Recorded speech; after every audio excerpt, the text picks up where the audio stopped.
The air in the grand conclave of the Cathar Imperium was a monument to stillness, thick with the weight of ages and the dust of crushed empires. Obsidian pillars, so vast their peaks were lost in the engineered gloom of the vaulted ceiling, drank the cold, blue light that bled from the central dais. Here, suspended in a shimmering vortex of gravitic energy, floated the throne of ascendancy, and upon it sat Grand Marshal Vorlag, his 4 eyes burning like embers in the perpetual twilight of his authority. His carapace, a lattice of hardened bone and ceremonial alloys, was immobile, but within that armored shell, his mind was a storm of cold fury and colder dread. For generations, the Cathar had been the apex, the unassailable fist of order in a chaotic quadrant. Their fleets were shadows that consumed stars, their word was law etched into the crust of subjugated worlds. Yet today, the silence in this chamber was not one of reverence, but of profound, gnawing uncertainty. Before him, a holographic sphere pulsed with a single, impossible image, a vessel. It was a shard of absolute blackness, a silhouette that seemed to absorb light and hope in equal measure, hanging silent and motionless in the void over the contested Veil Nebula. It was a ghost, a myth whispered by stellar cartographers and aging fleet commanders to frighten recruits. Its designation, translated from the guttural, inefficient tongue of its creators, was Vigilance Asterisk, a human ship, a warship presumed destroyed in the fires of the Cygnus expansion, lost to the annals of a history the Cathar themselves had largely written. For the span of 3 Cathar generations, it had been gone. Now it was back. It had not hailed. It had not moved. It simply existed, a defiant period at the end of a sentence everyone believed had concluded long ago. "It is a provocation." Vorlag's voice resonated through the chamber, each syllable a precisely calibrated instrument of command. The sound was not loud, but it filled the cavernous space, a low-frequency hum that vibrated in the very bones of the assembled delegates. "The humans, ever the masters of the silent insult, have placed their forgotten relic on our doorstep. They test our resolve. They wish to see if the old fears still hold sway." From across the dais, a slender, crystalline form shimmered. Emissary Lyraxis of the Glypton Enclave, a being of woven light and solid-state consciousness, offered a counter-perspective. The Glyptons were not warriors. They were thinkers, historians, data weavers. Their power was not in fleets, but in the unerring accuracy of their predictions, derived from the great chorus of their networked minds. "Provocation implies intent, Grand Marshal," Lyraxis's voice chimed, a series of harmonic tones that translated into perfect Cathar syntax. "We have detected no intent, no weapon signatures, no engine radiation beyond what is required for station keeping. The vessel is a void in the data stream. It is inert." Vorlag shifted, a movement so slight it was barely perceptible, yet it sent a ripple of tension through the chamber. Inertia is a weapon in the hands of a human. Their entire history is a testament to this fact. They do not conquer with fire and thunder as we do. They expand like a patient frost, creeping into the cracks of treaties and the voids between star systems. They wait, they watch. And when the moment is right, the structure shatters from within. This ship is a symbol of that philosophy, a dagger held in stasis, waiting for the heart to present itself. He remembered the old intelligence briefings, the ones his predecessors had agonized over. Humanity, a species that had clawed its way out of a single, unremarkable gravity well, armed with little more than chaotic ambition and a terrifying capacity for unified action in the face of existential threats. They were not a monolith like the Cathar Imperium, nor a unified consciousness like the Glyptons. They were a squabbling, fractured species of individuals, yet this fragmentation was their greatest strength. It allowed for unpredictable strategies, for leaps of logic that defied all predictive models. They were the random variable in the grand cosmic equation, the one factor the Glypton chorus could never fully resolve. "The legends surrounding the asterisk vigilance are inconsistent," Lyraxis continued, its crystalline form rotating slowly, catching the blue light in a cascade of internal refractions. "Some archival records from the lesser species speak of it as a ship of horrors, a void-black predator that left nothing but silent wreckage in its wake.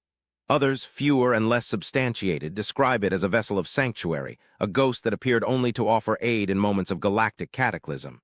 The data is contradictory. It is a weapon and it is a shield. It is a tomb and it is an ark. Such paradox is characteristic of its creators." A hulking delegate from the Fthac Confederacy, a species of silicon-based bee. Behemoths rumbled from the lower tiers. "Then we must resolve the paradox with overwhelming force, send the Annihilator fleets, erase this myth from the stars before it can seed rebellion or false hope. If it is a weapon, we will break it. If it is a tomb, we will honor it with a final, glorious burial." Vorlag's four eyes narrowed, focusing on the FTHAC. The creature's solution was predictable, a blunt instrument for a problem that required surgical precision. Attacking the ship would be an act of war against the entire human federation. While the Cathar were confident in their military superiority, a war with humanity was never clean. It would be a grinding, attritional conflict that would bleed the Imperium for decades, leaving it vulnerable to its other rivals. The humans did not fight for territory in the same way the Cathar did. They fought for ideas, for principles, a concept that made them infuriatingly resilient.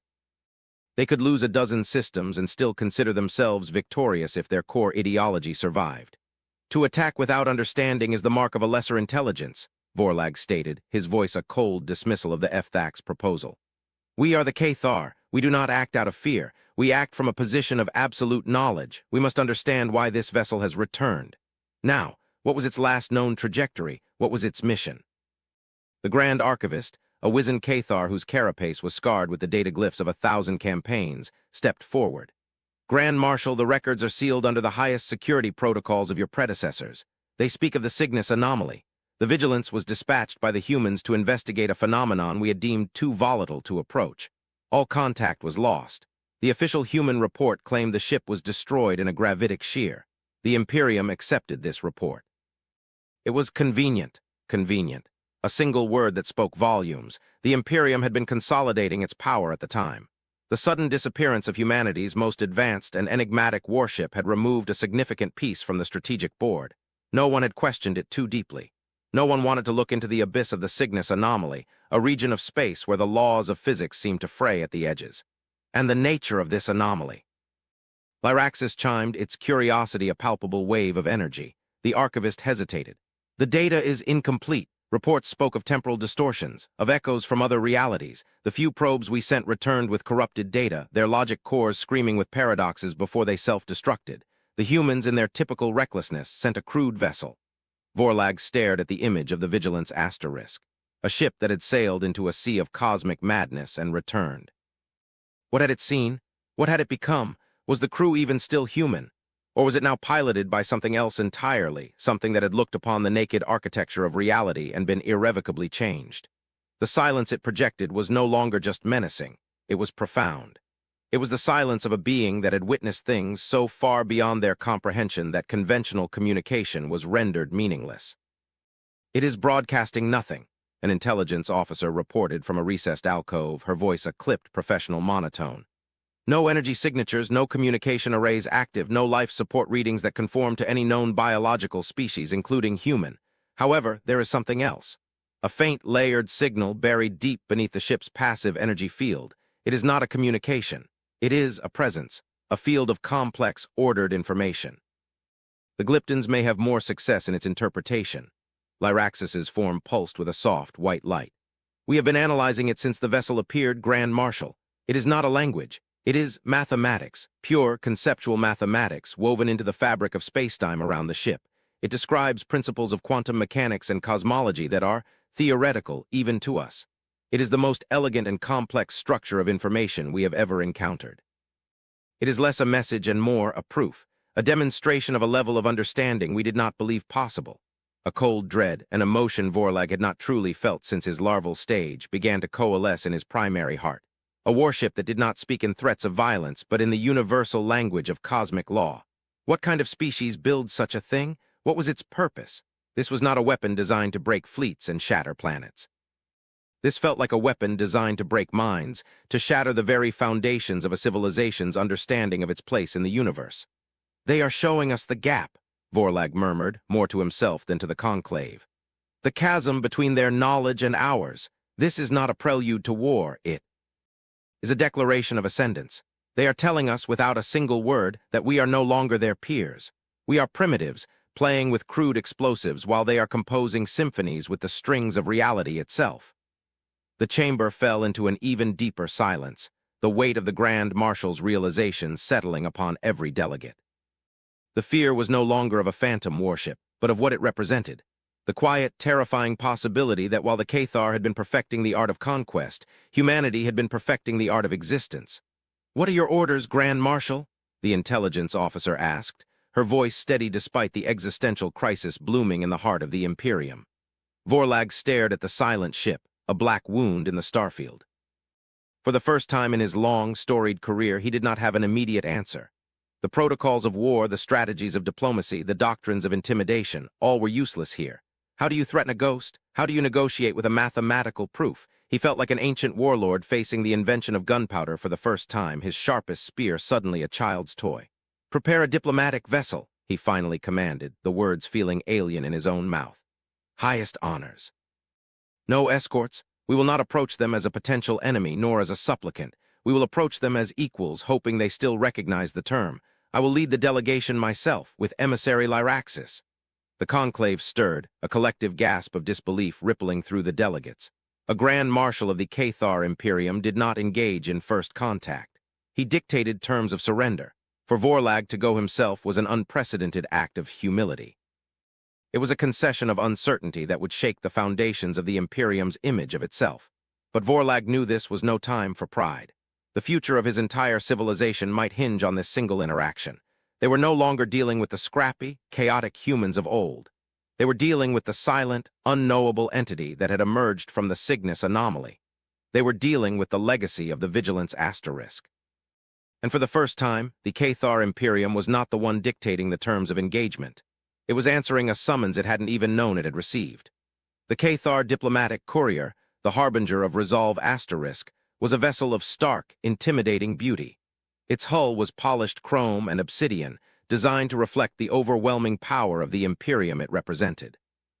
Yet as it sliced through the void towards the Veil Nebula, it felt less like a harbinger, and more like a fragile moth drawn to a black, silent flame. Grand Marshal Vorlag stood on the bridge, his armored form a statue of grim determination. Beside him, the crystalline form of emissary Lyraxis pulsed with a calm, analytical light, a stark contrast to the simmering anxiety that permeated the Cathar crew. As they drew closer, the sheer wrongness of the vigilance became more apparent.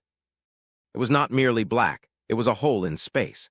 The stars behind it did not simply disappear, they seemed to bend around its edges as if spacetime itself was warped by its presence. Standard sensors returned nothing but cascading errors and nonsensical readings. The ship did not have a hull in the conventional sense. It was a cohesive field, a shape given form by forces that defied their understanding of physics. There were no visible viewports, no weapon emplacements, no engine ports. It was a seamless, featureless monolith, a perfect geometric shape that should not exist. "We are within communication range, Grand Marshal," the ship's captain reported, his voice tight. "They are still silent." "Open a channel," Vorlag commanded. "Standard diplomatic greeting, identify us." A tense moment passed, the captain shook his head. "No response, it is as if we are not here." Lyraxis's harmonic voice filled the silence. "Perhaps they are waiting for a different kind of communication." The mathematical field around the vessel has intensified as we approached. It has reconfigured. It is no longer just a display of principles, it appears to be a question. "A question?" Vorlag growled. "Yes, a complex problem in multidimensional topology. It is elegant. It is asking us to provide the next sequence in a pattern. A test, perhaps, to see if we are capable of understanding their language." Before Vorlag could contemplate the implications of a starship that administered examinations, a new element appeared. A sliver of light, no wider than a hairline crack, opened on the surface of the black vessel. It widened slowly, not like a mechanical door, but like a wound healing in reverse, revealing an interior of soft, white, featureless luminescence. It was an invitation. "They are letting us in," the captain whispered, a note of awe in his voice. "Take us in," Vorlag ordered, his resolve hard. Enning, fear was a luxury he could not afford. Whatever lay inside that ship, he would face it. The harbinger of resolve moved with painstaking slowness into the glowing aperture. The moment its prow crossed the threshold, the universe outside vanished. There was no sensation of movement, no hum of engines.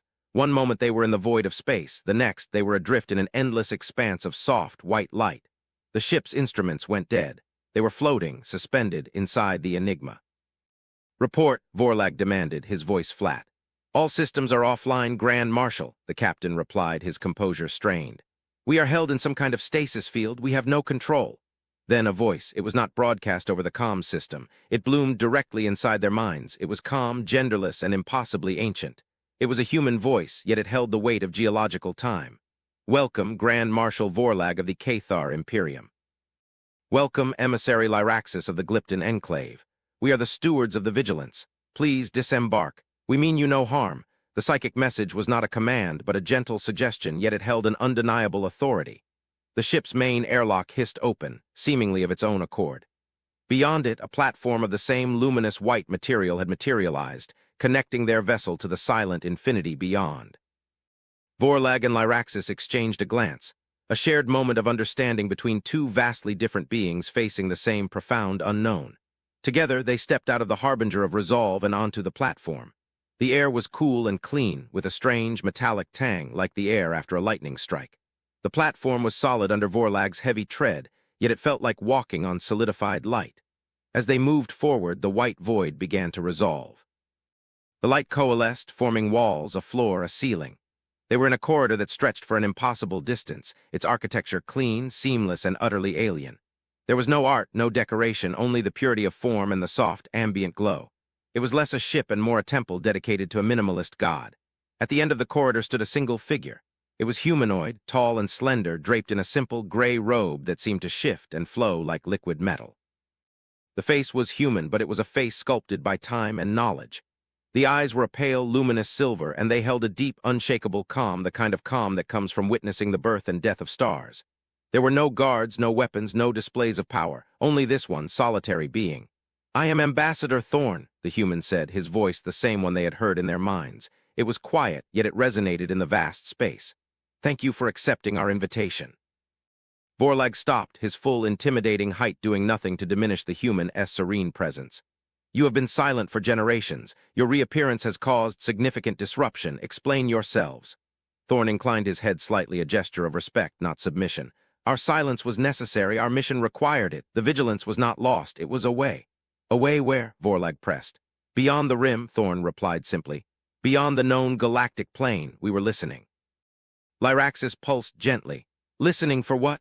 Thorn's silver eyes seemed to look through them into the depths of time itself. "For the echo, the one that came before." He turned and began to walk, gesturing for them to follow. "Come, the answers you seek are not in words alone. They require context." He led them through halls that shifted and reformed around them. In one chamber, they saw a garden growing under a miniature, contained sun. The plants were unlike any known flora, with leaves of crystalline lattice and flowers that chimed with soft, musical notes. In another, they saw a vast library, but instead of books or data cores, there were shimmering spheres of light, each containing the complete cultural and biological history of a species, many of which the Glyptons knew had gone extinct eons ago. "This is not a warship," Lyraxis stated, its voice filled with a reverence it rarely displayed. "This is a sanctuary, an ark." "It was a warship once," Thorn corrected gently. "Built in a time of fear when humanity first reached for the stars and found them filled with both wonders and terrors. It was designed to be our ultimate shield, our final redoubt. But we learned. We evolved. We discovered that the greatest threats are not fleets or empires." He paused before a massive, circular chamber. The walls were a transparent dome, and outside, instead of the white void, they saw the swirling, majestic tapestry of the entire galaxy. They were looking at their home from an impossible external perspective. "The greatest threat," Thorn continued, his voice soft but resonant, "is silence." He gestured to the center of the room. A holographic display, far more advanced than anything the Cathar or Glyptons possessed, flickered to life. It showed the galaxy, but it was overlaid with a creeping, insidious darkness, a stain that was spreading from the intergalactic void. "The Cygnus anomaly was not a random event," Thorn explained. "It was a symptom, a precursor. Out in the great emptiness between galaxies, something is waking up. Or rather, something is falling asleep, and its dream is an unraveling. It is not an entity. It is not an invading force. It is a phenomenon, a wave of cosmic entropy that targets complex, ordered systems, specifically consciousness and information." Vorlag stared at the spreading darkness on the map. It was a slow, inexorable tide. "What is it?" "We call it the Great Silence. It does not destroy matter, it simplifies it. It erases information. A star becomes a uniform cloud of hydrogen. A planet becomes a sphere of undifferentiated rock. Living being ceases to be complex. The mind, the repository of memory, identity, and thought, is the first thing to dissolve. It is the ultimate death, the erasure of ever having existed at all." Lyraxis's form flickered with agitation. "We have detected anomalies, faint signals from the void that our chorus could not interpret, data packets that decayed mid-transmission. We assumed they were natural phenomena." "They were the screams of other galaxies," Thorn said, his voice heavy with an ancient sorrow. "We have spent generations out there in the dark, collecting the final, fading messages of civilizations that have been silenced. The Vigilance was retrofitted. Its weapons were replaced with archives. Its engines were modified to travel the currents between realities to outrun the wave. Its purpose was no longer to win wars, but to preserve memory, to ensure that something of those who were lost would endure. The scale of the revelation was staggering. The Cathar and their petty empire building, their conquests and glories were nothing. They were children squabbling on a shoreline, oblivious to the tsunami gathering on the horizon. Humanity, the species they had underestimated, the chaotic, unpredictable upstarts, had not been secretly plotting against them. They had been standing watch over the entire galaxy, carrying the burden of a cosmic horror so profound that the Cathar mind could barely grasp it. Why return now? Vorlag asked, his own voice sounding small in the face of this truth. Because it is here, Thorn said, his silver eyes fixed on the Grand Marshal. The leading edge of the silence has reached the Perseus arm. Its influence is still subtle, flickers in sensor readings, ghost signals, moments of cognitive dissonance that are dismissed as equipment malfunction or crew fatigue. But it is accelerating. The mathematical field we broadcast was not a test of intelligence. It was a diagnostic. We were measuring the cognitive integrity of this region of space. We were measuring how much time we have left. And how much is there? Lyraxis asked, its tone uncharacteristically subdued. Thorn's gaze swept across the stardusted image of their galaxy. Not enough. He then gestured to another part of the chamber. The wall dissolved, revealing a vast space. It was not a bridge in the military sense. There were no command chairs or weapons consoles. It was a collaborative space filled with beings of light, data weavers, and humans, dozens of them moving with a quiet, focused grace. They were not soldiers. They were scientists, historians, artists, philosophers, the crew of the Vigilance Asterisk. They were the librarians at the end of the universe. The Asterisk Vigilance was not built by our generation of humanity, Thorn revealed, his voice dropping lower. Nor the one before that. We found it. Drifting and silent in the Uit cloud of our home system, a relic of a time so ancient it predates our own evolution. We believe it was left by the same race that seeded life in this galaxy, the ones you might call the precursors. We are not its masters. We are its custodians. Its purpose, we have come to understand, has always been this, to be a shield against the silence. This was the final, crushing blow to Vorlag's worldview. The ultimate human warship was not even human. They had inherited a power, a responsibility, and instead of using it to conquer, they had used it to serve. They had taken up a burden that was not theirs, for the sake of all life, including the very species that viewed them with suspicion and contempt. The ship is more than an ark, Thorn continued, leading them towards the center of the room where a swirling vortex of light pulsed with information. It contains the precursor's final message, a desperate plan, a way to fight the silence. Not to defeat it, that may be impossible, but to endure it. To create a sanctuary, a bastion of complexity and consciousness that can weather the storm. He looked directly at Vorlag, at Lyraxis.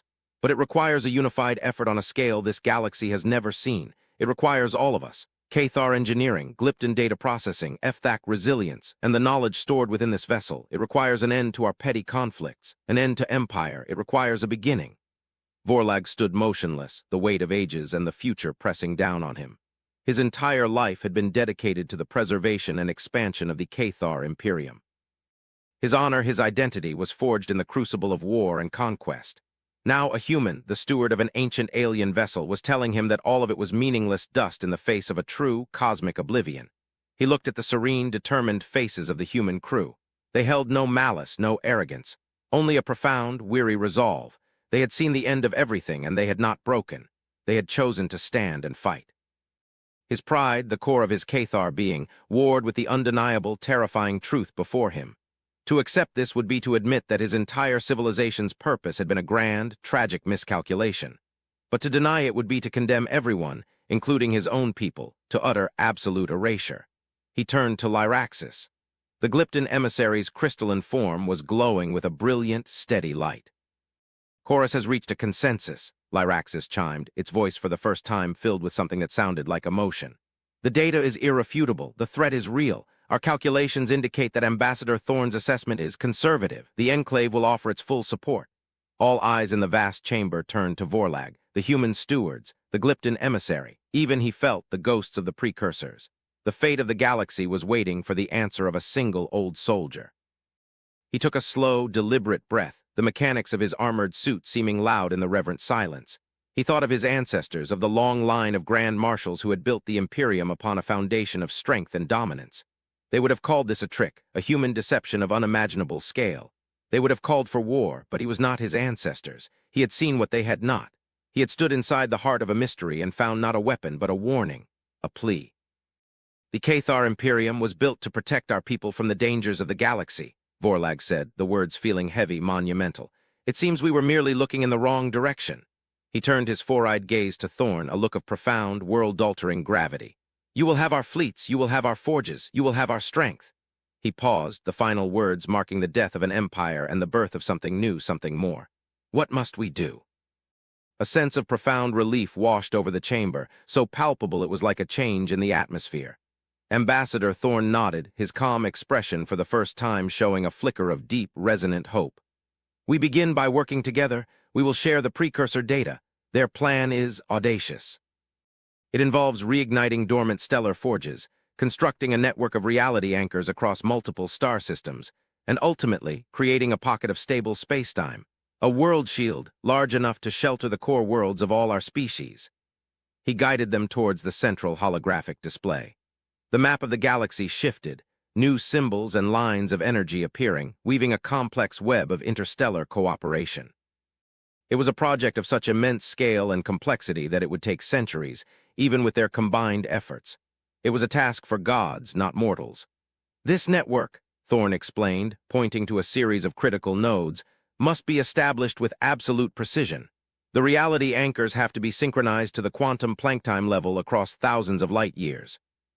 A single miscalculation could cause the entire network to collapse, or worse, create a cascade of localized reality failures. Lyraxis's form pulsed with computational light.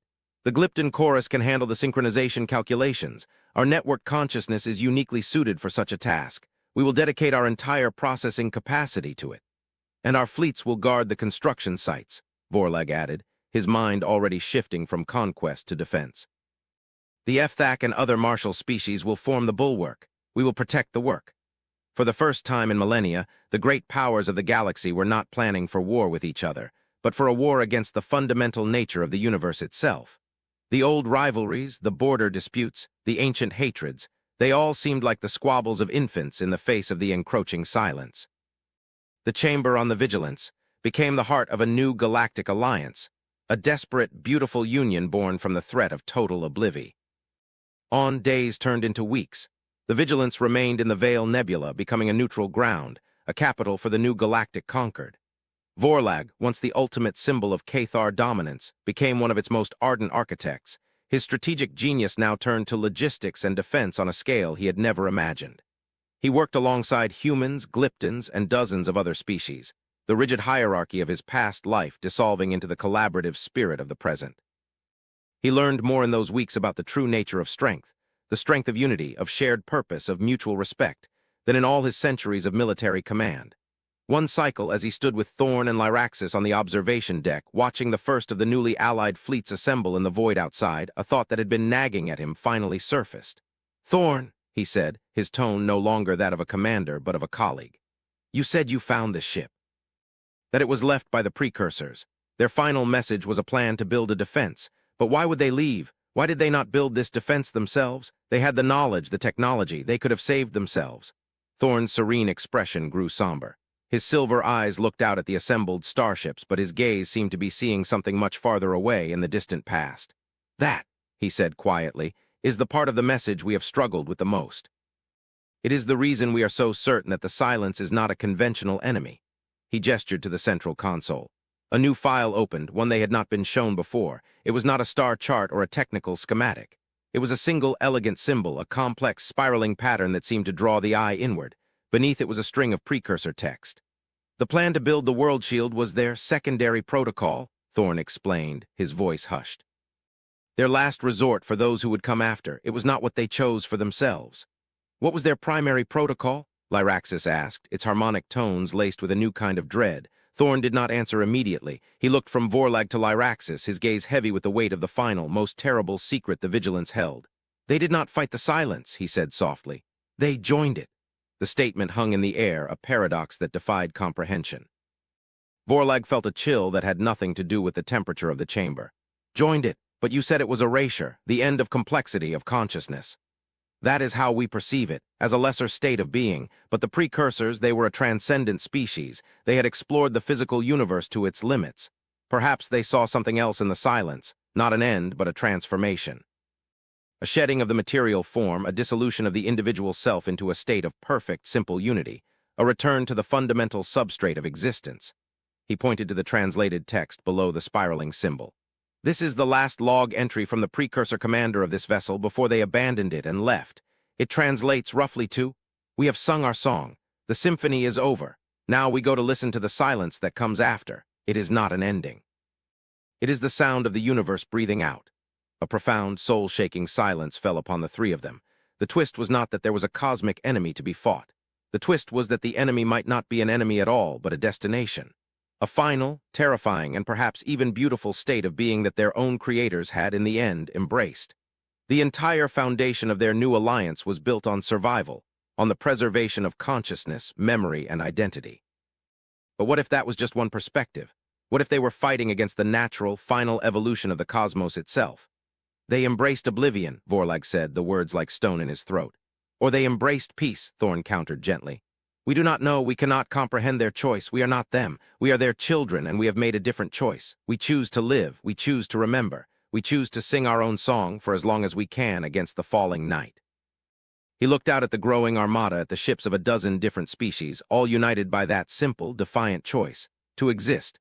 Vorlag followed his gaze. He saw Cathar destroyers flying in formation with Glypton dataships. He saw the fire of 100 different cultures burning brightly against the encroaching dark. The precursors' choice was not their own. Their path was different. Theirs was the path of struggle, of defiance, of holding the line. The warship, the Vigilance Asterisk, was not just a relic or an ark. It was a crossroads. It was the place where the path of its creators had ended and where the path of their inheritors had begun. It was a symbol of a sea. Choice left for them to make, and they had made it. Let the universe breathe out, Vorlag said, his voice a low, powerful rumble of absolute resolve. We will be the breath it takes in. We will endure. Beside him, Thorn nodded, a faint, sad smile on his ancient face. Lyraxis pulsed with a bright, determined light. On the bridge of the silent, ancient vessel that had returned from the edge of oblivion, the leaders of the new conquered stood together. No longer just Cathar, Glypton, or human, but guardians of memory, champions of a noisy, chaotic, beautiful existence. They turned their gaze to the silent, waiting stars, ready to face the long, quiet war against the end of everything.